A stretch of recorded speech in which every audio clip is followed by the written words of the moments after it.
going to tell you that today we have Pravrajika with us. If you can all see her on Zoom, we finally got her hooked up. So we're in the Gospel of Holy Mother, and we're on page 18. I think I'm not lit up yet.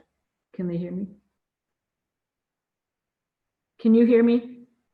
Okay. Page 18, October 1912. One morning during Durga Puja holidays, I went to visit the Holy Mother. I found her very busy. I sat near her. She sent for a devotee who had come from Ranchi. He had brought with him many flowers, fruits, a piece of cloth, and a garland of linen flowers. He requested the mother to wear the garland on her neck. As she did so, Golap Ma took him to task, for the iron wire of the garland might hurt her. The mother said tenderly, "No, I have put on the garland over my cloth." I had taken with me some fruits and sweets. The mother asked me to offer them to the Lord. She ate a grape and said that it was very sweet. The mother had on her person the cloth which I had given her a few days ago.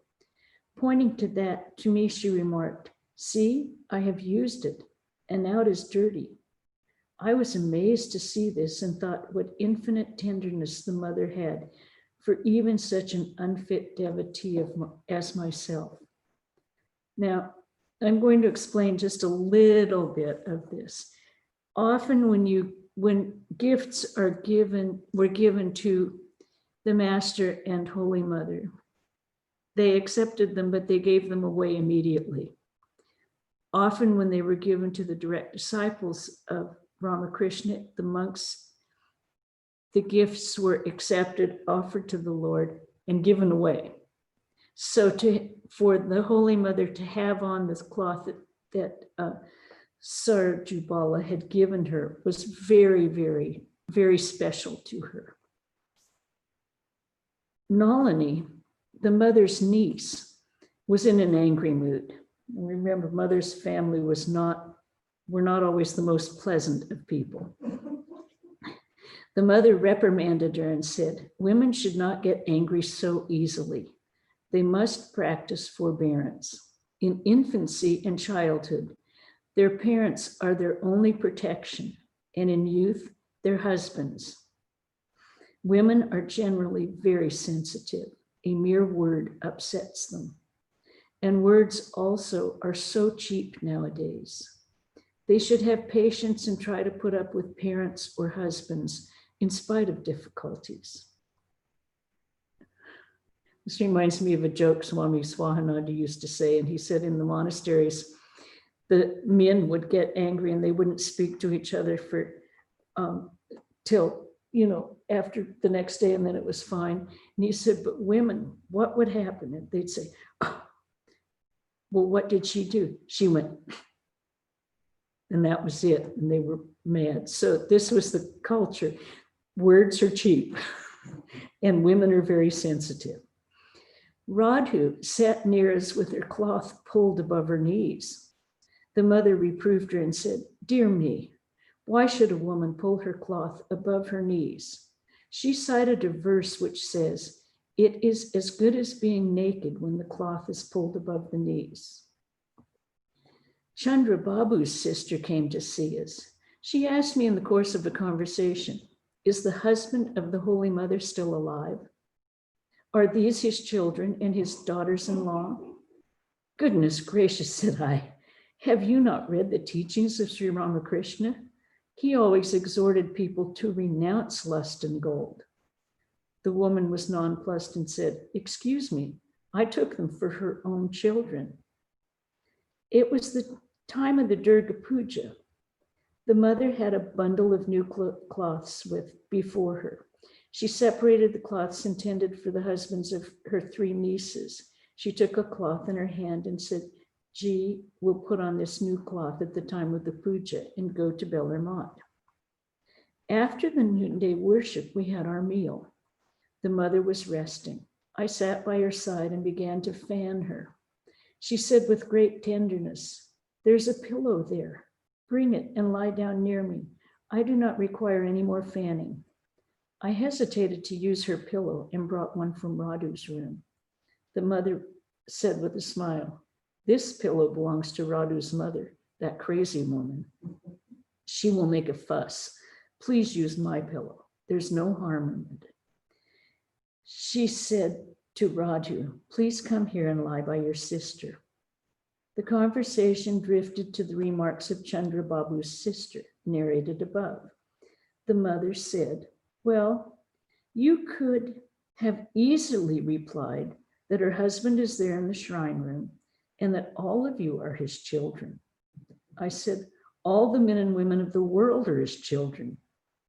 The mother laughed and remarked, "People come here with various selfish desires.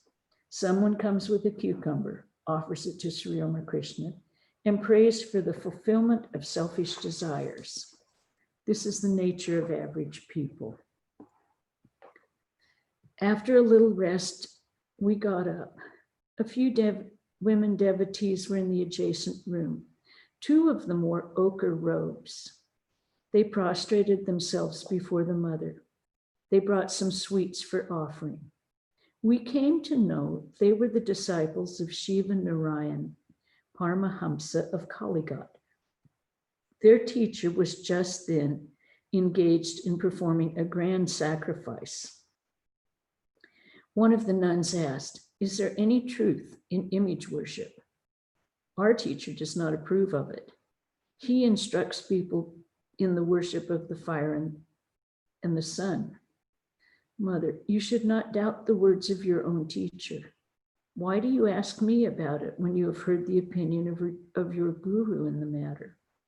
The nun, we want to know your opinion. The mother refused to give an opinion, but the nun was stubborn and began to press for a reply. The mother said at last, "If your teacher were an illumined soul, you have forced me to say, then he would not have made such a statement. From time immemorial, innumerable people have worshipped images and thereby attained spiritual knowledge. Do you want to deny this fact?" Sri Ramakrishna never cherished any such parochial and one-sided view. Brahman exists everywhere. The prophets and incarnations are born to show the way to a benighted humanity. They give different instructions suited to different temperaments. There are many ways to realize truth. Therefore, all these instructions have their relative value. Take, for instance, a tree. There are birds perched on its branches. They have different colors, white, black, yellow, red, etc. Their sounds are also different. But we say that these are the sounds of the birds.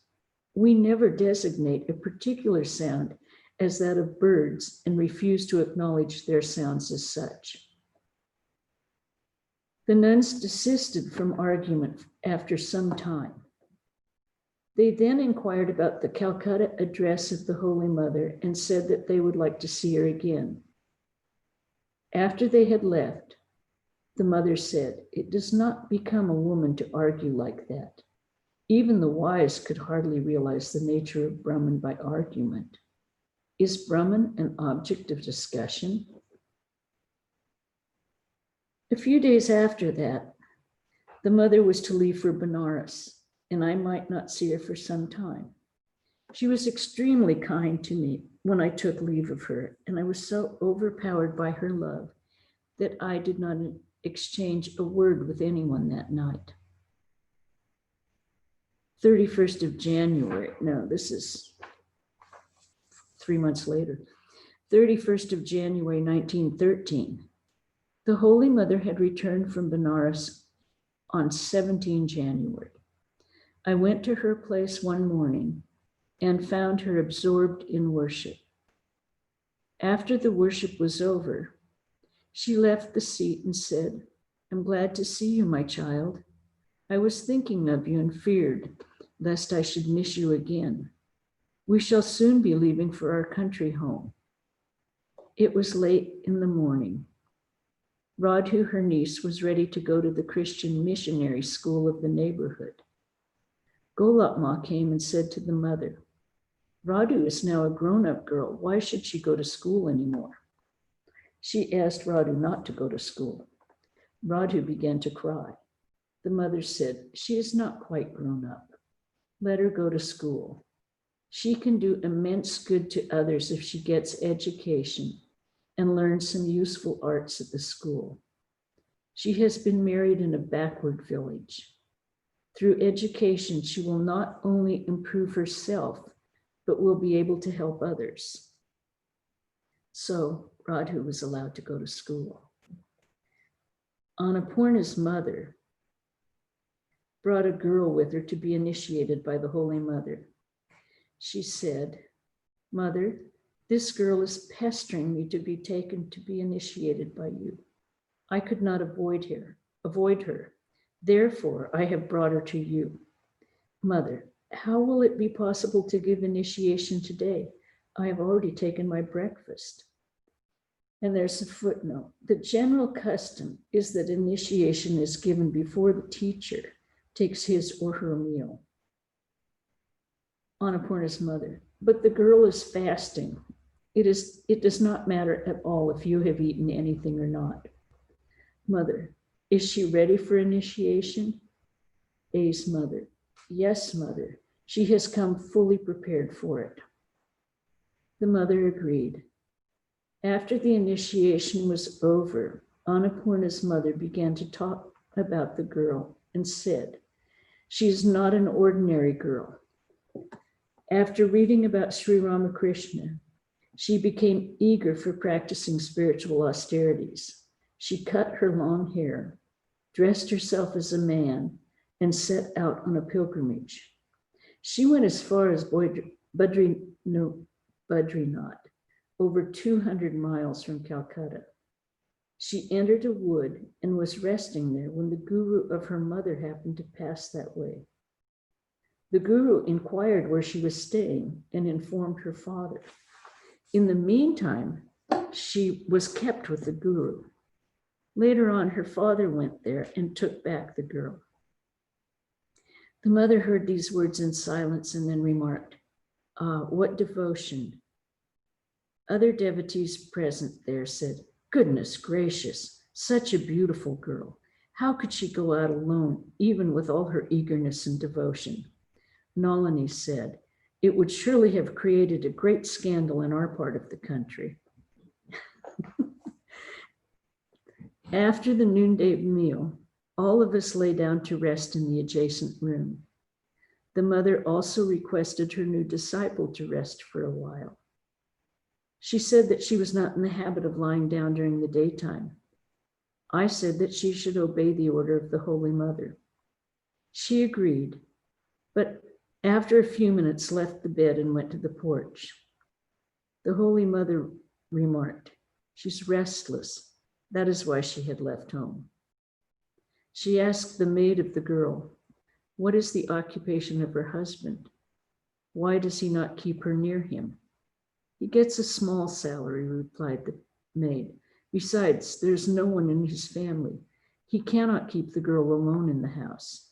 Therefore, she lives with her father. The husband visits the house of the father-in-law every weekend. Annapurna's mother said, this girl says to her husband, you're not my husband. The Lord of the world alone is my husband. The Holy Mother kept quiet without giving any reply. The women devotees were talking in the northern porch of the shrine room. That created a great deal of noise. The mother told someone, go and ask them to talk in low tones. They are disturbing Swami Sardananda. There was no one in the room. I asked her a few questions regarding spiritual practices. The mother said, do not make any distinction between Sri Ramakrishna and me. Meditate on and pray to the particular aspect of the divinity revealed to you. Worship ends with the absorption in meditation. Start here, the heart, and end here, the head. Neither mantra nor scripture is of any avail. Bhakti or devotion alone accomplishes everything. Ramakrishna is everything, both Guru and Ishtam. He is all in all. Then the conversation drifted to Gauri-Ma and her disciple, Durga Devi. The mother spoke highly of both. She said, "Listen, my child, many may take the name of God after their minds have been hardened by the contaminating influence of the world. But he alone is blessed that can devote himself to God from very childhood. This girl is pure like a flower. Gurdasi has molded her character nicely. Her brothers tried their utmost to arrange for her marriage, but Gurdasi took her from place to place and concealed her. At last she took her to Puri and made her exchange garlands with Jagannath and made her a nun. That is to say, she was married to Jagannath, the Lord of the universe. Thenceforth, she has been leading the life of a nun. Such a nice, pure girl. She has been well educated. I have heard that she is preparing herself for a Sanskrit examination. I also heard from her many incidents of Gauri-Ma's early years, and thus came to know that she also had to pass through a stormy life." How many of you were at the annual meeting on Saturday? There's a new book being translated and edited from the Bengali that was written by this Durga Devi about Holy Mother and her association with her, and hopefully it'll be published within this next year. So it's something more to look forward to. It was written probably 1935, did they say? I can't remember, but it was something like Something like in the 30s it was published, but only in Bengali. And it's now been translated. So our Krishnaprana and Swami Satchimayananda have been working on the editing of it. A little later, 4 or 5 women devotees came. They offered the Holy Mother green coconuts and some other fruits. One of them was about to approach and touch her feet. The mother said, "Please salute me from a distance." Now, where have we heard that before? They offered her a few coins. She forbade them to do so. Then they wanted some spiritual instruction. The mother replied with a smile, "What should I instruct you about? The words of Sri Ramakrishna have been recorded in books. If you can follow even one of his instructions, you will attain to everything in life." After they had taken leave, the Holy Mother said, "Where is that competent student who can understand spiritual instruction? First of all, one should be fit. Otherwise, the instructions prove futile." Annapurna's mother entered the room and said, "Mother, I saw you in a dream asking me to take your prasad, which would cure me of my disease. But Sri Ramakrishna has forbidden me to eat the prasad of anybody. Still, I shall be glad if you will kindly give me a little of your prasad." The mother refused to do so, but the woman began to insist upon it. "Mother, why do you want to disobey Sri Ramakrishna?" Annapurna's mother, "Sri Ramakrishna's words were applicable as long as I made a distinction between him and you. But now I realize both of you to be identical, so please give me your prasad." The mother had to yield. A little later, we took leave of her. Another day, when I went to see the Holy Mother, she inquired about my husband. I said that he was not in very good health. She asked me to write a letter for her. She dictated it. After the noonday meal, the mother had been resting for a while when a few women devotees came into her room. When the greetings were over, one of them said, "I have a nice goat. She gives 4 pounds of milk daily. I also have 3 birds. I spend my time with them. I am now pretty old. I was reminded of the words of Sri Ramakrishna, Mahamaya, the supreme power of cosmic illusion, makes us bring up the cat and thus forget God. This is how the world is going on. The Holy Mother simply nodded to the words of these devotees. Alas, what a great agony she had to bear by our sake. We did not allow her even to enjoy a little rest. We disturbed her with mere idle gossip. I took leave of her in the evening. I went to see the mother again after many days. She had gone back to her country home on the 26th February and had returned to Calcutta in September 1913, a few days before the Durga Puja. I visited her one afternoon and found a woman kneeling near her feet and begging with tears for initiation. The mother was seated on her bedstead. She refused to comply with her prayer and said, I have already told you that I would not be able to initiate you now. I am not well. The woman was insistent. The mother felt annoyed and said, you only think of yourselves. You are perfectly satisfied if you get the sacred mantra, but you never think of the consequence. But the woman was inexorable. All of us felt disgusted. The Holy Mother at last asked her to come another day. Then the woman requested her to ask one of the monks to give her initiation. Mother, suppose they refuse. Woman, what do you mean, Mother? They must obey you. Mother, in this matter, they may refuse to comply with my request. Finding the woman unrelenting, the mother said, well, I shall ask Koka, Swami Subodhananda. He will initiate you. But the woman started insisting again and again and said again, I shall be happy to be initiated by you. You can certainly fulfill my desire if you like. She brought out 10 rupees and said, here's some money. You may purchase the necessary articles for initiation. We all felt mortified by her impudence. At last, the mother was angry and said severely, what? Do you mean to tempt me with money?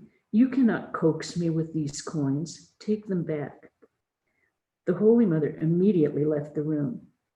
Being hard-pressed by the woman, the Holy Mother had at last agreed to initiate her on the sacred Ashtami day. She soon took leave of us. The mother now found some leisure to talk to us. Well, I came to see the mother after 2 months and a half. She cried, oh, it is almost an age since I have seen you. In the course of the talk, I asked her about the woman whom she had consented to initiate. Mother, she could not come here on the appointed day. I had said to her, I am now ill. Let me be well, and then I shall initiate you. My words came to be true. She could not come on the Mahashtami day as she herself fell ill. She came here many days later and was initiated. Devotee, that is right. The words that are once uttered by you cannot but be fulfilled. We suffer as we go counter to your wishes. Many a time you condescend to initiate people even while you are ill, and thus suffer all the more by transferring their sufferings to yourself. Mother, yes, my dear child. Sri Ramakrishna also used to say, otherwise, why should this body have suffered at all? The other day I was ill with an attack of diarrhea. My sister-in-law was with me. Referring to her, the mother said, a very nice and quiet girl. There is only one dish of vegetable. If that be not palatable, then the whole dinner is spoiled. She meant that I had only one sister-in-law in the family. My life could have been made unhappy if she had not been good to me. February 1914. I went to Bog Bazaar one morning with a basket of flowers. I offered it to the Holy Mother. She was exceedingly happy and began to decorate the image of Sri Ramakrishna with the flowers. Some of them were blue. She took these in her hands and said, "Oh, what a pretty color." There was a girl in Dakshineshwar named Asha. One day she came to the temple garden and picked a red flower from a plant with dark leaves. She cried, "Dear me, such a red flower on a plant with dark leaves. Goodness gracious, what a strange creation of God." Sri Ramakrishna saw her and said, "My dear child, what is the matter with you? Why are you weeping like that?" She could hardly utter a word. She was weeping incessantly. Sri Ramakrishna at last pacified her. The Holy Mother was in an exalted mood and said, "Look at these flowers with the blue color.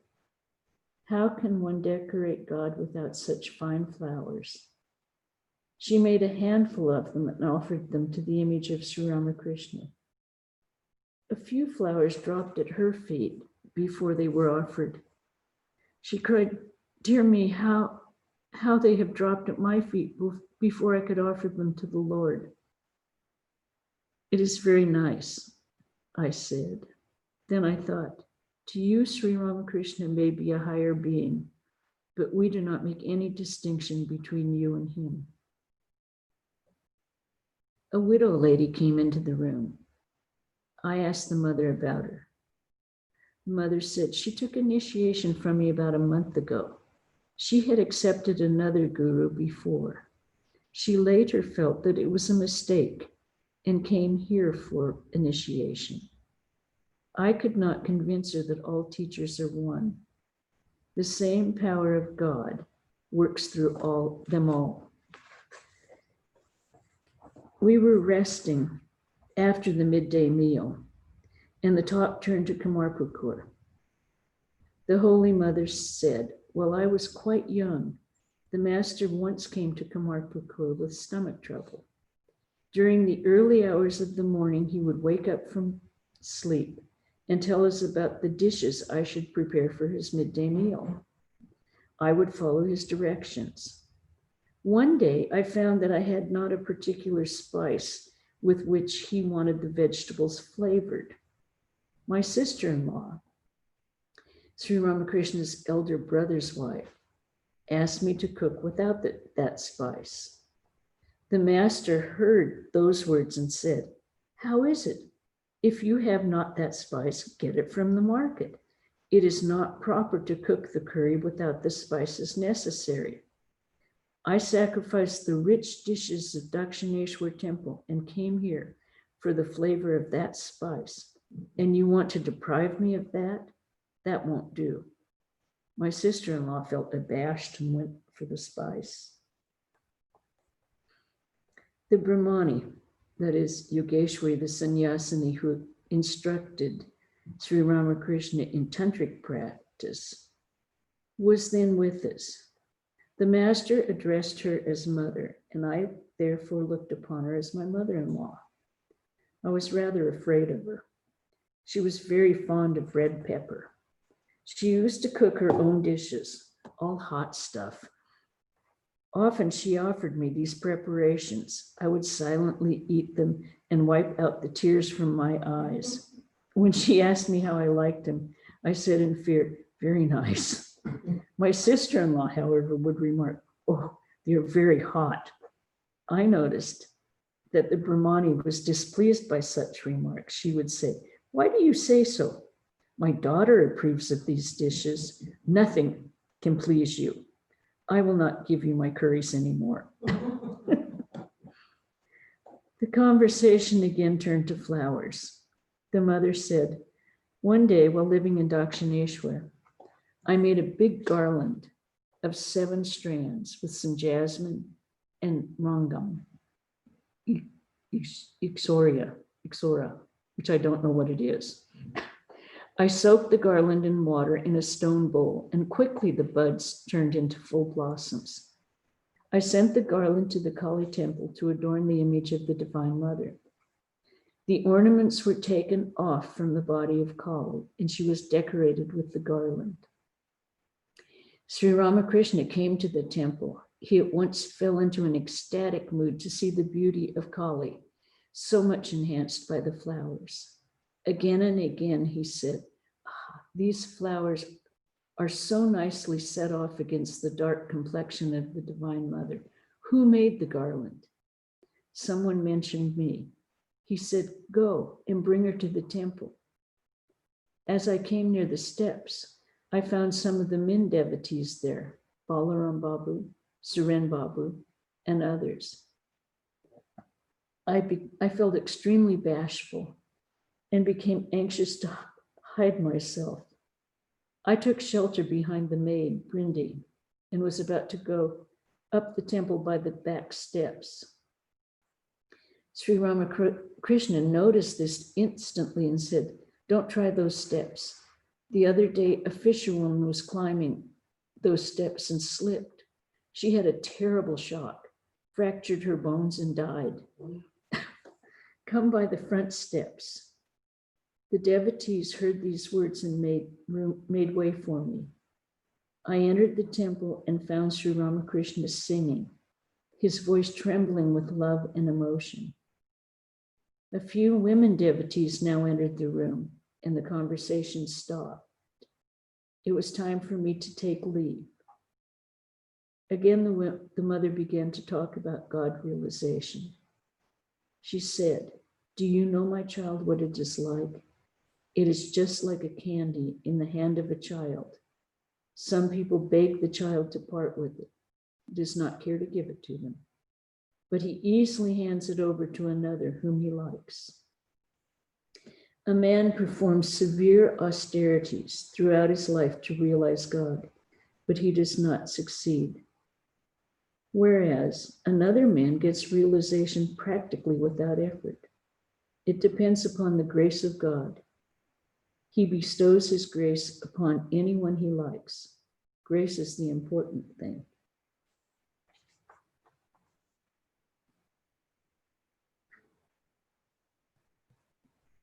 May 1914. Yeah. That day, the Holy Mother was coming to our Baliganj home. All the necessary arrangements had been made the previous day. A separate seat, a new set of white marble vessels, etc., had been purchased for her use. The whole night I couldn't sleep for joy at the thought of the mother's coming. She was to come only by noon, but under the impression that her arrival was to be early, Sri Shokaharan had gone to her Bazaar house early in the morning and was waiting there with the carriage. We also finished our household duties early and were ready to receive her. I spread the Holy Mother's seat, decorated all around with flowers, sprinkled Ganges water all over the house, and made a garland of flowers. On either side of her seat, 2 large bouquets spread their fragrance. As the time of her arrival neared, we were on the lookout in eager expectation. At last, the blessed moment arrived. Hearing the sound of the carriage, we all went downstairs. As the carriage stopped, I beheld the Holy Mother's smiling face, casting a compassionate glance on us. When she got down, everyone crowded around to take the dust of her feet. Seeing us all, her eyes were filled with tears of love. Golap Ma, the youngest aunt, Nolani Didi, Radhu, and a few monks came with her. We led her upstairs and after seating her, bowed down at her feet. The mother said affectionately, "Have you all finished your meal?"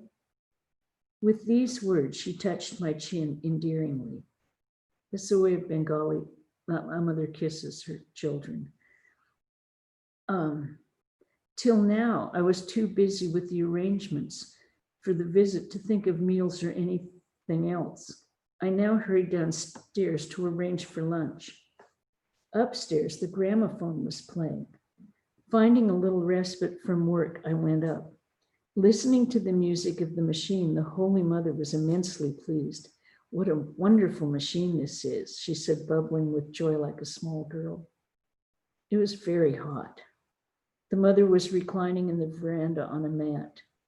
Near her, all others were seated. In a stone pot, iced water was kept, which the Holy Mother sipped now and then. Seeing me, she called, "Hello, take a little ice water." I drank some as her prasad and went to the kitchen. After dusk, the offering to the master was arranged in the next room. The Holy Mother came and asked Golap Ma to make the offering, but she declined. "You do it, please. When you are here, why should I?" she said. So the Holy Mother sat down to make the offering. "How beautifully has everything been arranged," she remarked. She was all praised for everything she saw and made us all immensely happy. Offering was over, and the mother and the rest sat down to partake of the prasad. The Holy Mother finished her meal first. She sat in an easy chair in the veranda and called to me, "Hello, give me a beetle roll." I was yet busy serving Golap Ma. Quickly, I took a beetle roll to her. Ashamed that she had asked for the roll, that she had to ask for the roll, I said to Sumati, "Could you not wait near the door with a beetle roll? You saw how busy I was." A little later, the Holy Mother came down.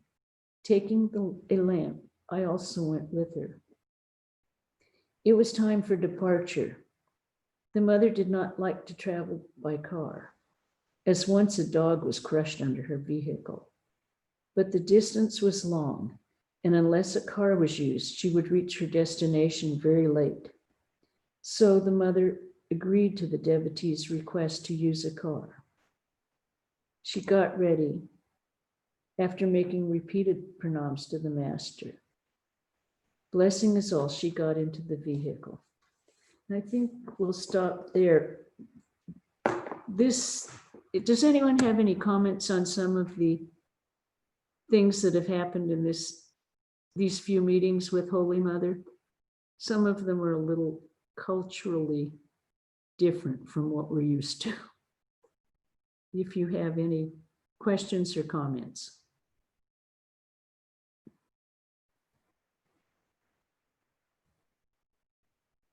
You have to kind of either unmute yourself or raise your hand and Vanya will unmute you. Okay. Did you all notice when she said nothing happens, but God realization can't happen except by grace? And Ramakrishna used to say, "Set your sail and the grace of God will follow." She doesn't even mention setting your sail. She said you can practice austerities, and if God likes you, you will have illumination. I'm not sure that's a totally accurate translation. I would tend to say, likes you? Okay. Well, I'm so glad everyone came, and we'll see you maybe. Now, next week at this Holy Mother class, the Holy Mother reading, Swami Sarvadevananda will be here. So if you would like to see him in as close to his person as you can get right now, please come next week. And we'll end with a chant. Om Shanti Shanti Shanti Hari Om Tat Sat Sri Ramakrishna Arpanamastu. We'll see you. We'll see you.